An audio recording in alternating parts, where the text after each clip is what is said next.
Prosperous times. For many Americans, these changes took place at a time of growing prosperity. By the middle of the decade, the country had the highest standard of living the world had ever known. Living standards were rising because manufacturing was becoming more efficient. In 1914, for example, Henry Ford introduced a moving assembly line into his car factories. This revolutionary new method drastically cut the time needed to assemble cars. Such change increased workers' productivity, or the amounts of goods they could produce at a given cost. As a result, companies could sell their products at lower prices while raising workers' wages and still making more money.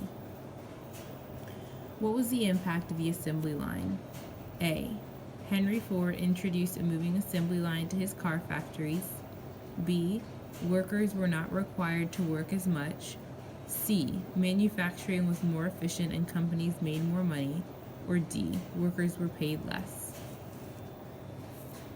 To encourage customers to buy goods, stores started offering credit. Credit made it possible for consumers to buy what they wanted even when they lacked enough cash. Cash is an arrangement for buying something, now borrowed with money, then paying the loan off over time. In the past, most Americans had thought it shameful to borrow money to buy consumer goods. Thrifty people saved the money they needed to pay cash. By the 1920s, however, such thrift began to seem old-fashioned. In the 1920s, people shifted from being thrifty and saving up money for goods and buying goods using credit. Explain how buying using credit works.